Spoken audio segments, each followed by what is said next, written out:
கர்த்தரும் இரட்சகருமாயிருக்கிற இயேசு கிறிஸ்துவின் நாமத்தில் உங்கள் எல்லாருக்கும் என்னுடைய அன்பின் வாழ்த்துக்கள். உங்களுக்கு ஒரு அற்புதம் தேவை. ஏதோ ஒரு காரியத்தில் அற்புதம் நடந்தால் தான் உங்கள் துக்கம் சந்தோஷமாய் மாற முடியும். அந்த மாதிரி ஒரு சூழ்நிலையில் நீங்கள் இருக்கிறீங்க. ஏன்னா நீங்கள் முயற்சி பண்ணி பார்த்துட்டேன், பிரயாசப்பட்டு பார்த்துட்டேன், வழியில் மாறுவதற்கு. ஒரு அற்புதம் நடந்தால் தான் முடியும். இல்லாட்டா 35 வருஷமாக குடிகாரனாக இருக்கிற ஒரு மனுஷனுடைய வாழ்க்கை எப்படி மாறும்? இயேசு அற்புதம் செய்தார். ஒரே ஒரு நாள், ஒரே ஒரு தொடுதல், 35 வருஷ பாவ பழக்கம் மாறி ஒரு புது மனுஷனாய் ஆண்டவர் மாற்றிவிட்டார். இயேசு அந்த அற்புதத்தை செய்தார் என்பதாய் நம்ம பார்க்கிறோம். இன்றைக்கி அதே மாதிரி ஒரு அற்புதம் உங்களுக்கு தேவையாக இருக்கிறது. இல்லை, இது மாதிரி மருத்துவம் என்னை கைவிட்டு விட்டது, எல்லாமே முடிந்து போனது, ஒரு அற்புதம் நடந்தால் தான் முடியும். அந்த அற்புதத்தை செய்யத்தான் இயேசு இந்த நாளில் உங்களோடு கூட பேசி கொண்டிருக்கிறார். பிரியமானவர்களே, ஏசாயா 51 அதிகாரம் 12வது வசனம். நானே உங்களுக்கு ஆறுதல் செய்கிறவர். வானத்தையும் பூமியை உண்டாக்கின ஆண்டவர் சொல்கிறார், என் மகனே, நான் உனக்கு ஆறுதல் செய்கிற தேவன். என் மகளே, நான் உனக்கு ஆறுதல் செய்கிற தேவன். இன்றைக்கி உங்களுக்கு ஒரு ஆறுதல் தேவையாக இருக்கிறது. உங்களுடைய இருதயம் காயப்பட்ட நிலைமையில், உங்களுடைய இருதயத்தில் ஒரு வேதனை சுமந்து கொண்டு, யார் எனக்கு ஆறுதல் சொல்லுவார்கள்? இந்த வேதனையை யார் விளங்கி கொள்ளுவார்கள்? என் துக்கத்தை யார் புரிந்து கொள்ளுவார்கள்? யாரிடத்தில் இந்த வேதனையை சொல்ல முடியும்? மனிதர்கள் இதை தவறாய் புரிந்து கொண்டால், நான் சொல்லுகிறதை என் குடும்பத்தார் தவறாக விளங்கி கொண்டால், என்னை ஆறுதல் படுத்துவதற்கு பதிலாக மேலும் மேலும் காயப்படுத்தி விடுவார்களே. நான் இந்த பாரத்தை யாரிடத்தில் சொல்லி இந்த வேதனைக்காக யாரிடத்தில் கண்ணீர் வடிக்க முடியும்? என்னை தனிமையில் நீங்கள் கலங்கி கொண்டிருக்கலாம். வெளியே சொல்ல முடியாத பாரத்தை உள்ளத்தில் சுமந்து கொண்டு இருதயத்திற்குள்ளே நீங்கள் அழுது கொண்டிருக்கலாம். யாராவது ஒரு வார்த்தை சொல்ல மாட்டாங்களா? இந்த ஏக்கத்தோடு காத்திருக்கலாம். உங்களை சிருஷ்டித்த தேவன், உங்களை உண்டாக்கின ஆண்டவர் இயேசு கிறிஸ்து சொல்லுகிறார், நான் உனக்கு ஆறுதல் செய்கிற தேவன். உன்னுடைய உள்ளத்துக்கு ஒரு ஆறுதல் தேவை. உன்னுடைய இருதயம் காயப்பட்டு இருக்கிறது.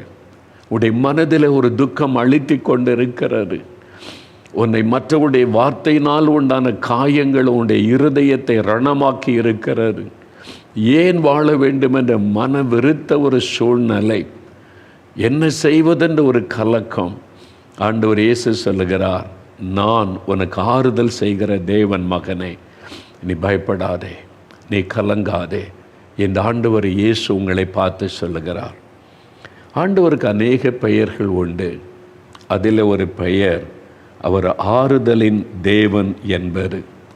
2 கொரிந்தியர் 1 அதிகாரம் 3 வசனத்தை நீங்கள் வாசிக்கும்போது, அவர் சகலவிதமான ஆறுதலின் தேவன் என்று அவரை குறித்து சொல்லப்படுகிறார்.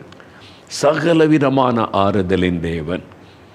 எந்த காயம் உங்களுடைய உள்ளத்தில் இருந்தாலும், எந்த பிரச்சனை உங்களை பாதித்திருந்தாலும், சகலவிதமான பிரச்சனைகள், சகலவிதமான போராட்டங்கள், சகலவிதமான காயங்களையும் மாற்றக்கூடிய ஆறுதலின் தேவன். ஆனால் தான் சகலவிதமான ஆறுதலின் தேவன் என்பதாக அவரை குறித்து சொல்லப்படுகிறார். God of all comfort. அவர் நம்மை ஆறுதல் படுத்தி தைரியப்படுத்துகிற ஒரு தேவன். அவரால் உங்களுடைய காயங்களை மாற்ற முடியும். அவரால் உங்களுடைய உள்ளத்தில் ஒரு ஆறுதலை கொடுக்க முடியும். ஆறுதலே இல்லாமல் நீங்கள் கலங்கி கொண்டிருக்கிறீங்களா? சகலவிதமான ஆறுதலின் தேவன். ஏசாயா 61 அதிகாரம் 2வது வசனத்தை நீங்கள் வாசிக்கும்போது, துயரப்பட்ட அனைவருக்கும் அவர் ஆறுதல் செய்கிற தேவனா? யார் யார் துயரப்பட்டு கலங்குகிறார்களோ அவர்களுக்கெல்லாம் அவர் ஆறுதல் செய்கிற ஒரு தேவன்.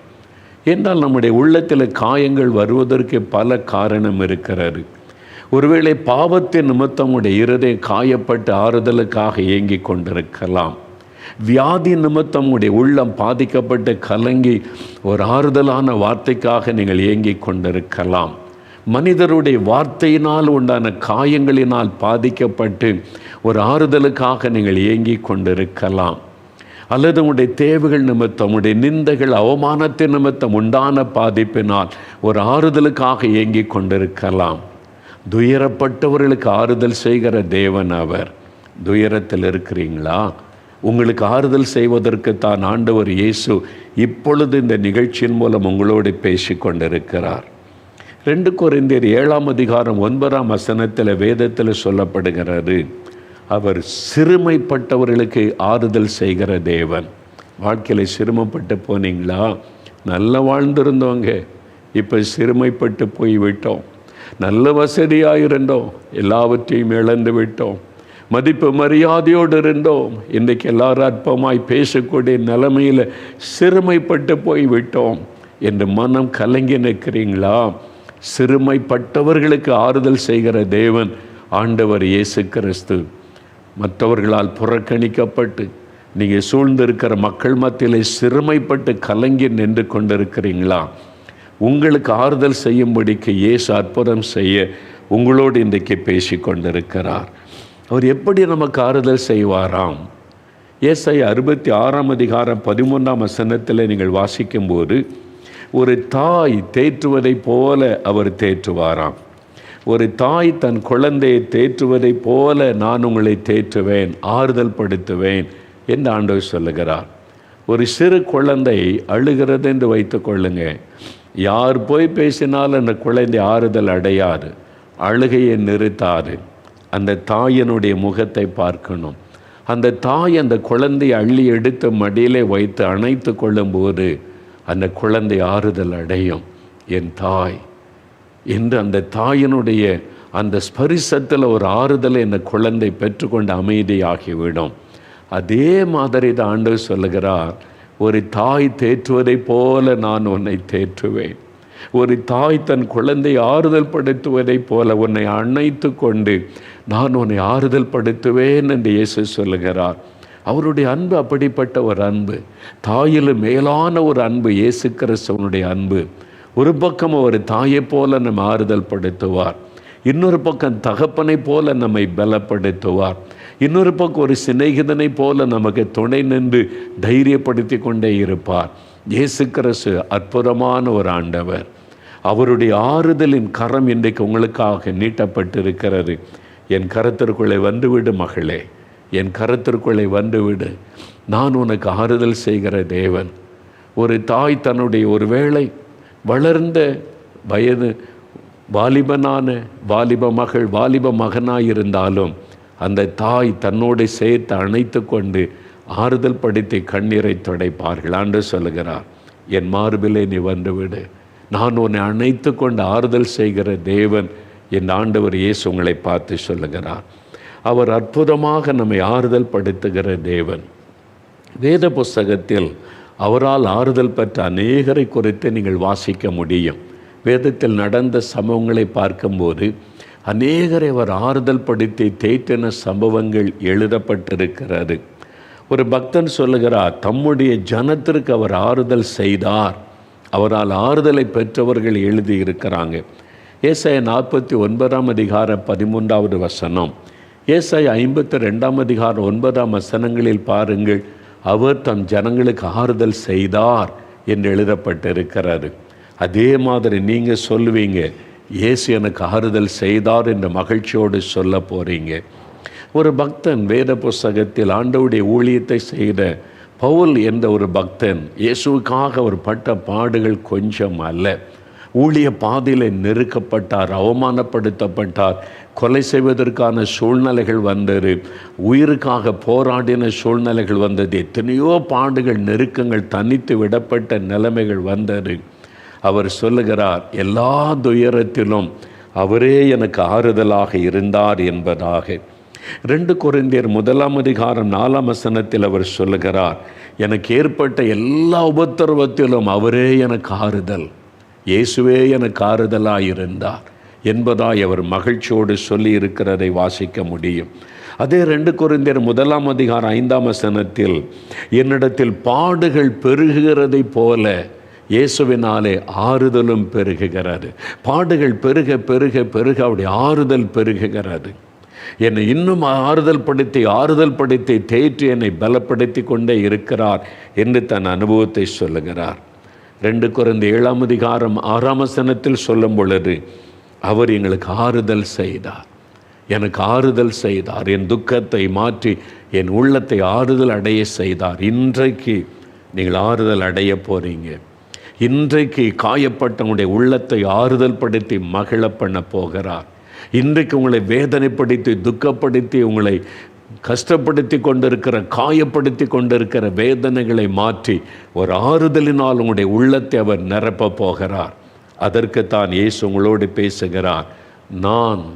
நானே உனக்கு ஆறுதல் செய்கிற தேவன் என்பதாக ஆண்டவர் சொல்லுகிறார். இயேசு இந்த உலகத்தில் உலாவின நாட்களில் அநேகருக்கு ஒரு ஆறுதல் சொன்னார். காயப்பட்ட உள்ளம், உடைந்த உள்ளத்தோடு அவரை தேடி வந்த, அவர் சந்தித்த அநேக மக்களுக்கு ஆறுதலான வார்த்தைகளை சொல்லி அவருடைய காயங்களை கட்டினார். அப்படிப்பட்ட ஒரு 3 சம்பவங்களை நாம் இன்றைக்கு வேத புஸ்தகத்திலிருந்து உங்களுக்கு சொல்லி ஜெபிக்க போகிறோம். இது உங்களை குறித்த ஒரு விஷயம். மகனே, உன்னை குறித்த ஒரு விஷயம். மகளே, உன்னை குறித்த ஒரு விஷயம். நீங்கள் காயப்பட்டு வேதனையோடு கண்ணீரோடு வெளியே சொல்ல முடியாத பிரச்சனையோடு உள்ளத்தில் தவித்து கொண்டிருக்கிறீங்க. உங்களோடு தான் ஆண்டவர் பேசுகிறார். உங்களை குறித்து தான் ஆண்டவர் பேசுகிறார். நீங்கள் கவனமாக இந்த வார்த்தைக்கு செவி கொடுத்தால் இது என்னை குறித்த விஷயம், இது என்னை பற்றின காரியம் என்று நீங்கள் அறிந்து கொள்ளுவீர்கள். ஒரு 3 சம்பவங்களை மாத்திரம் வசனத்திலிருந்து தியானிக்கலாம். முதலாவது, வேத புஸ்தகத்தில் பரிசுத்த மத்தேயு எழுதின சுவிசேஷம் 9வது அதிகாரம் முதல் 2 வசனங்களை நான் வேதத்திலிருந்து உங்களுக்காய் வாசிக்கிறேன். கவனமாய் கேளுங்கள். அப்பொழுது இயேசு படகில் ஏறி இக்கரைப்பட்டு தம்முடைய பட்டணத்திற்கு வந்தார். அங்கே படுக்கையில் கிடந்த ஒரு திமிர்வாதக்காரனை இயேசுவினிடத்தில் கொண்டு வந்தார்கள். இயேசு அவருடைய விசுவாசத்தை கண்டு திமிர்வாதக்காரனை நோக்கி, மகனே, திடன்கொள், உன் பாவங்கள் உனக்கு மன்னிக்கப்பட்டது என்றார்.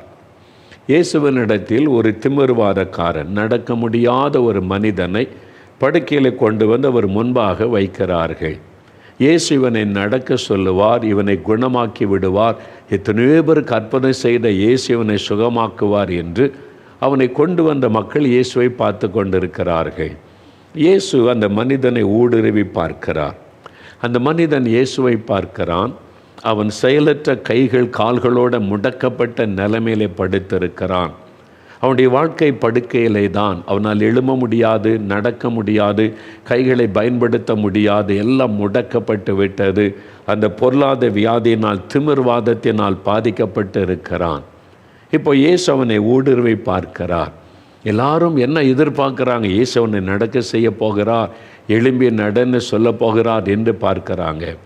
ஆனால் இயேசு அவனை கூர்ந்து கவனித்து விட்டு சொல்லுகிறார், மகனே, திடன்கொள், நீ பயப்படாத. Fear not my son. Don't be afraid. நீ பயப்படாத. உன் பாவங்கள் உனக்கு மன்னிக்கப்பட்டது அப்படின்னு சொல்லுகிறார். எல்லாரும் ஆச்சரியமாக பார்க்குறாங்க. என்ன இயேசு என்ற வார்த்தை சொல்லுகிறார்.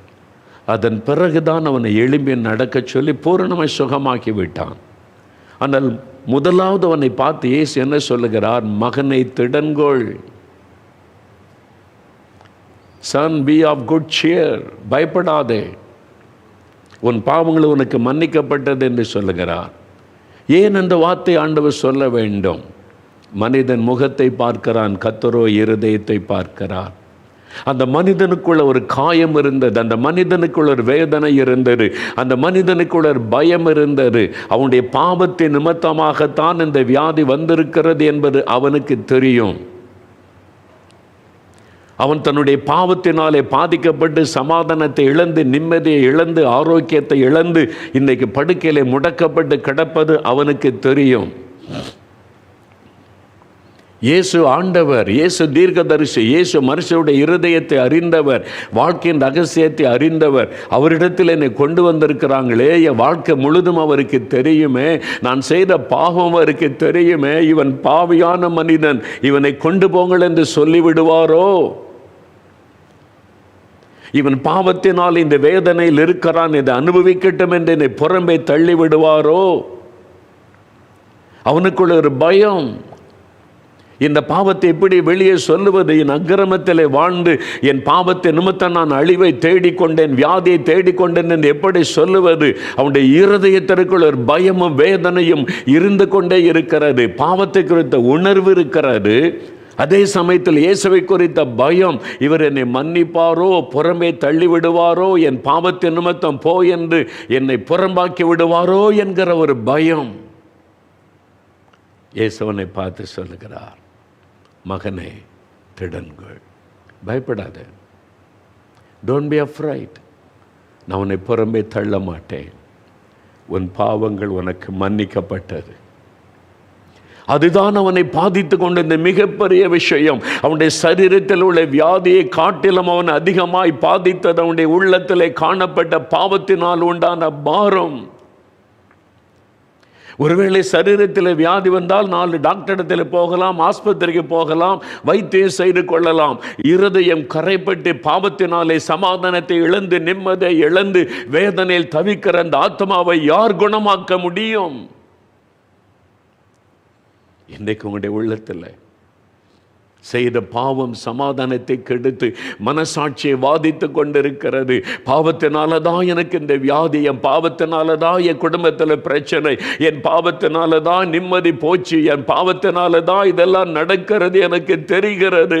ஆனால் யார் என்னை மன்னிக்க முடியும்? யார் எனக்கு விடுதலை கொடுக்க முடியும்? யார் என்னை ஏற்றுக்கொள்ள முடியும்? யார் எனக்கு ஒரு பெரு வாழ்க்கை கொடுக்க முடியும்?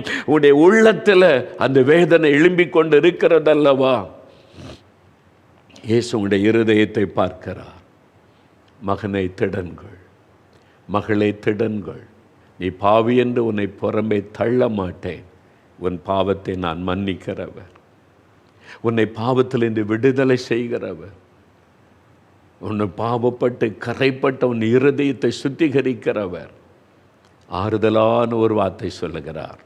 அவன் எதிர்பார்க்கவே இல்லை இயேசு என்னை கடிந்து கொள்ளுவார், நீ உன் பாவத்தினால தான் இப்படி ஆனா என்று இயேசு என்னை கடிந்து கொள்ளுவார் என்று பயத்தோடு பார்க்கிறான். அதனால தான் இயேசு சொல்றார், பயப்படாத, நீ பயப்படாத, நீ ஏற்கனவே காயப்பட்டு விட்டாய், நான் இன்னும் உன்னை காயப்படுத்த மாட்டேன், நான் உன்னை நேசிக்கிறேன், நான் பாவிகளை ரட்சிக்க வந்த ரட்சகர், பாவிகளை புறம்பே தள்ளுவதற்கு அல்ல, அவளை மன்னிக்க வந்தவர், நான் உன்னை மன்னிக்கிறேன், அந்த பாவத்திலிருந்து விடுதலை தருகிறேன். அதுதான் அவனுக்கு ஒரு பெரிய ஆறுதல். ஐயோ, இந்த வார்த்தையை யார் சொல்ல முடியும்? எந்த மனிதனும் இப்படி சொல்ல முடியாதே. யார் என் பாவத்தை மன்னிப்பாங்க, இந்த பாவத்தின் பாரத்தை மாற்றுவாங்கன்னு ஏக்கத்தோடு அவன் இருந்தான். ஒரு ஆறுதலான வார்த்தைக்காக காத்திருந்தான். இயேசு அவனை ஆறுதலான வார்த்தையை சொல்லி அவனுடைய காயத்தை மாற்றினார். ஒரு சமயம் ஒரு பட்டணத்திற்கு 3 நாட்கள் கூட்டம் நடத்த என்னை அழைத்திருந்தார்கள். ஒரு ஆலயத்தின் வெளியில் பெரிய ஒரு மைதானத்திலே இந்த கூட்டம் நடைபெற்றது. கடைசி நாள் கூட்டம் முடிந்தது. அந்த போதகர் ஐயா சொன்னார்கள், சிலர் இடத்திலே ஜெபித்து கொள்ள வேண்டும் என்று விரும்புகிறார்கள், அவங்களுக்காக தனியாக ஜெபிப்பீர்களா என்று கேட்டார்கள். சரி, அப்படி ஜெபிக்க விரும்புகிறவர்களே ஆலயத்திற்குள்ளே வந்து முழங்கால் படியிட சொல்லுங்கள், நான் வந்து ஜெபிக்கிறேன் என்பதாக. நிறைய மக்கள் வந்துட்டாங்க, நிறைய பேர் முழங்கால் படியிட்டு நின்றார்கள். நான் ஒவ்வொருவருக்காக ஜெபம் பண்ணி கொண்டே வந்தேன். அப்பொழுது ஒரு வாலிபன் என்னை கண்டவுடன் டக்குன்னு எழும்பி நின்று என்கிட்ட பேசினான். உங்கள்கிட்ட தனியாக நான் பேசணும், இங்கே எல்லோரும் இருக்கிறாங்க, தனியாக பேசணும் என்பதாக கேட்டான். அங்கே போதகர், சபை மக்கள் எல்லாரும் இருக்கிறாங்க. சரி என்று கொஞ்சம் தூரம் அவனை தனியாக அழைத்து கொண்டு அந்த ஆலயத்தின் ஒரு பகுதியில், என்ன உன்னுடைய பிரச்சனை என்று கேட்டேன். அவன் சொன்னான், ஒரு காலத்தில் நான் இயேசுவை அறிந்தவன், அவரை என் வாழ்க்கையில் ஏற்றுக்கொண்டவன், நான் அவருக்கு பிரியமாய் வாழணும்னு ஒப்பு கொடுத்திருந்தேன். ஆனால் இந்த அப்படி இல்லை. என்னுடைய நண்பர்கள், என்னுடைய சூழ்ந்திருந்த மக்கள் நிமித்தம் இயேசுவை விட்டு நான் பின்வாங்கி விலகி போய்விட்டேன். இப்பொழுது பாவத்தின் படுகொலியில் இருக்கிறேன். செய்யாத பாவம் இல்லை. நான் ஆண்டவரை விட்டு வெகு தூரம் போய்விட்டேன்.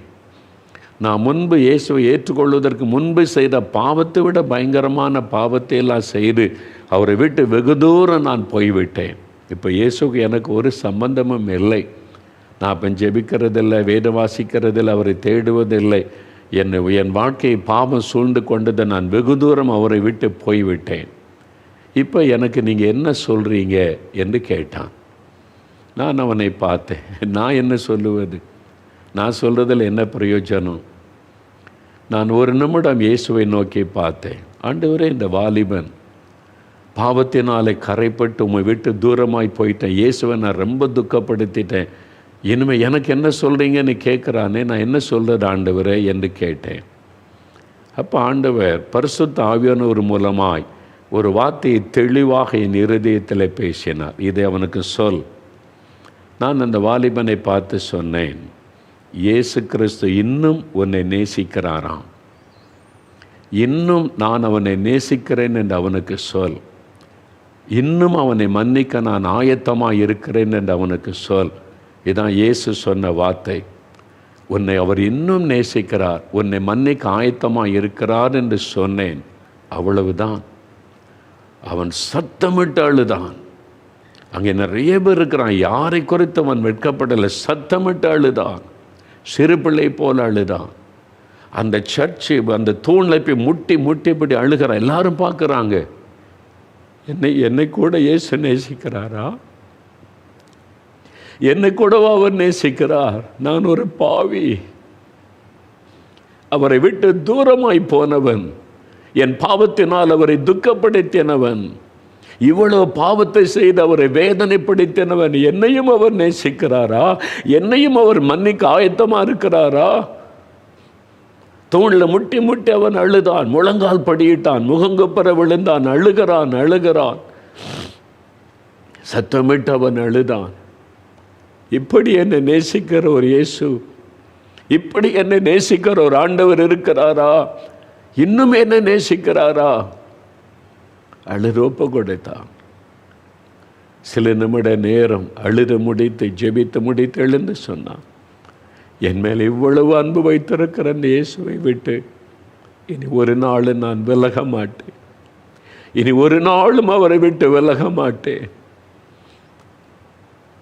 என்னை அவர் ஏற்றுக்கொள்வாரோ, என்னை புறமே தள்ளி விடுவாரோ என்று நான் வந்தேன். இவ்வளோ பாவம் செய்த என்னை எப்படி இயேசு ஏற்றுக்கொள்வார் என்று வந்தேன். என்னையும் அவர் நேசித்து ஏற்றுக்கொள்ளுகிறாரே, என் பாவத்தையும் மன்னிக்கிறாரே. கண்ணீரோடு தன்னை ஒப்பு கொடுத்தான். இன்றைக்கு என் மகளே, என் மகனே, என்னையும் ஆண்டவர் மன்னிப்பாரா? என் பாவத்திற்கு மன்னிப்பு உண்டா? எனக்கும் ஒரு பொது வாழ்க்கை உண்டா? என்னை இயேசு கடிந்து கொள்ளுவாரோ? என்னை சபித்து விடுவாரோ? நான் இவ்வளோ பாவத்தை செய்து கொண்டு வாழ்ந்திருக்கிறேனே. என் இருதயத்திலே ஒரு காயப்பட்ட உள்ளத்தோடு பாவத்தின் பாரம் அழித்து கொண்டிருக்கிற நிலைமையில் இந்த வார்த்தையை கேட்டு கொண்டிருக்கிற மகனே, மகளே, உன்னை பார்த்து இயேசு சொல்லுகிறார், இன்னும் நான் உன்னை நேசிக்கிறேன் மகனே, இன்னும் நான் உன்னை நேசிக்கிறேன் மகளே, உன்னை மன்னிக்க நான் ஆயத்தமாய் இருக்கிறேன். உன் பாவங்கள் உனக்கு மன்னிக்கப்பட்டது என்று சொல்ல நான் ஆயத்தமாய் இருக்கிறேன். நீ வா என்னிடத்தில். இப்ப சொல்லுங்க, இயேசுவே என்னை மன்னியும், இயேசுவே உம்முடைய இரத்தத்தினால் கழுவும். உங்களுடைய நொறுங்குண்ட உள்ளத்தோடு மனம் திரும்பினால் அவருடைய ஆறுதலான வார்த்தை உங்களை தேடி வரும். ஆண்டவர் சொல்லுகிறார், நானே உனக்கு ஆறுதல் செய்கிற தேவன். உடைய பாவத்தை மன்னிக்கிறது மாத்திரமல்ல, பாவத்தில் இந்த விடுதலை, இதுவரை செய்த பாவங்கள் உன்னை தொடர்ந்து வராதபடி நான் விடுதலை கொடுக்க முடியும். இயேசு கிறிஸ்துவாகிய நான் உங்களை விடுதலை ஆக்கினால் மெய்யாகவே விடுதலை ஆவீர்கள். நான் உனக்கு விடுதலை தருவேன். 35 வருஷம் குடித்து குடித்து குடித்து தன் வாழ்க்கையை நஷ்டப்படுத்தி கொண்டிருந்த ஒரு மகனுக்கு ஒரே நாளில் நான் விடுதலை கொடுத்து அவனுடைய உள்ளத்தை மாற்றினேனே, உனக்கும் அந்த விடுதலை தருவேன் என்று இயேசு சொல்லுகிறார். நீங்கள் யாராயிருந்தாலும் இயேசுவே என மன்னியும், எனக்கு விடுதலை தாருன்னு கேளுங்க. இன்றைக்கு ஒரு ஆறுதல் உள்ளத்தை நிரப்பும், சமாதானம் உள்ளத்தை நிரப்பும். அவர் சகலவிதமான ஆறுதலின் தேவன். எனக்கு அன்பானவர்களே, இரண்டாவது வேத புஸ்தகத்தில் இன்னொரு சம்பவத்தை பார்க்கிறோம். பரிசுத்த மார்க் எழுதின சுவிசேஷம் 5ஆம் அதிகாரம் 34வது வசனத்தை பாருங்கள். பரிசுத்த மார்க் எழுதின சுவிசேஷம் 5ஆம் அதிகாரம் 34வது வசனம். இயேசு அந்த பெண்ணை நோக்கி, மகளே, உன் விசுவாசம் உன்னை ரட்சித்தது, நீ சமாதானத்தோടെ போய் உன் வேதனை நீங்கி சுகமாயிரு என்று சொன்னார். இங்கே ஒரு பெண், இந்த மகளுக்கு 12 வருஷம் ஒரு கொடிய வியாதி. இந்த சம்பவத்தை இந்த அதிகாரத்திலே நீங்கள் பைபிளில் வாசிக்க முடியும். 12 வருடம் அவருடைய சரீரத்தில் உதிரப்போக்கு நோயினால் பாதிக்கப்பட்டு அவள் கஷ்டப்பட்டு கொண்டிருந்தாள். பெரும்பாடு என்று வேதத்தில் அதை குறித்து எழுதப்பட்டு இருக்கிறது. பெண்களுக்கே உண்டான ஒரு கொடிதான வியாதி, 12 வருஷம். அதனால் எத்தனையோ டாக்டரிடத்தில் போனாள், வைத்தியம் செய்தாள், சுகமாகவில்லை. ஒவ்வொருத்தராக சொல்கிறாங்க, இங்கே போனால் சுகமாயிரும், அந்த டாக்டர்கிட்ட போனால் சுகமாயிரும். சும்மா யார் வைத்தியம் பார்ப்பாங்க? இருந்த பணம்லாம் தீர்ந்து விட்டார். சொத்துக்களை விற்று, தனக்கு உண்டான சொத்துக்களை விற்று, நான் சாக போகிறேன், இந்த வியாதி என்னை வேதனைப்படுத்துது, சொத்து இருந்து என்ன பிரயோஜனம், சொத்துக்களை விற்றாவது என் சுகத்துக்காக நான் மருத்துவம் செய்வேன் என்று சொத்துக்களை விற்று போய் மருத்துவம் செய்து பார்த்தாள். அநேக வைத்தியர்கள், பணம் வீணாயிற்று, சொத்தெல்லாம் போய்விட்டது, வியாதி சுகமாகவில்லை.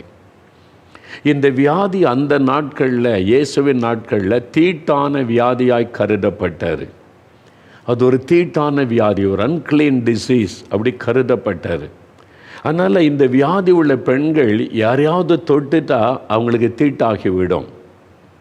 இந்த வியாதி உள்ள பெண்ணை யாராவது தொட்டுட்டா அவங்க தீட்டாக கருதப்படுவாங்க.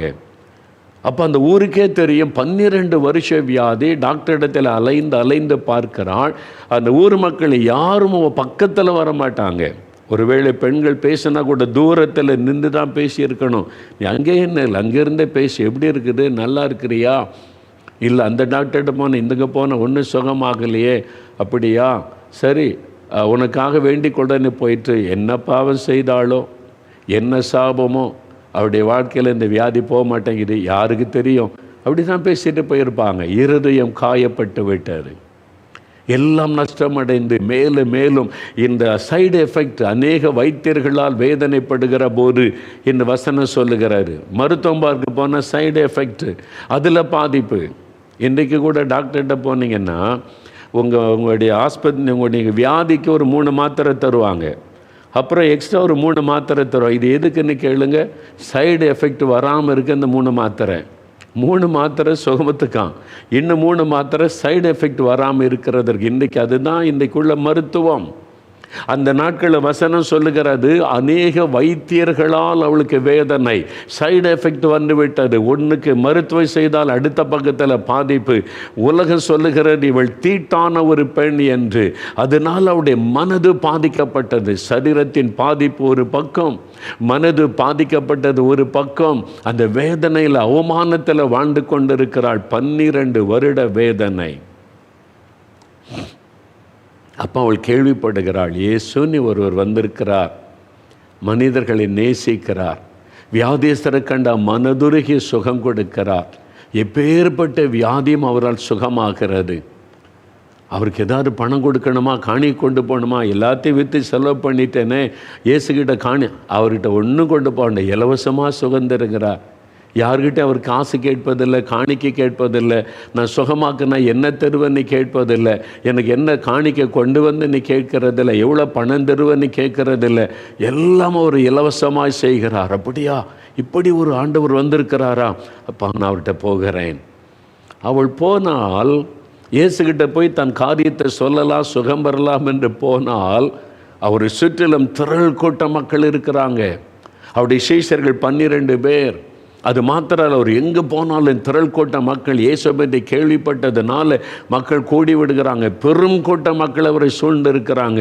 இவள் பார்க்கிற ஆள், இங்கே இதில் போய் இயேசுகிட்ட எப்படி என் பிரச்சனை சொல்லுவது?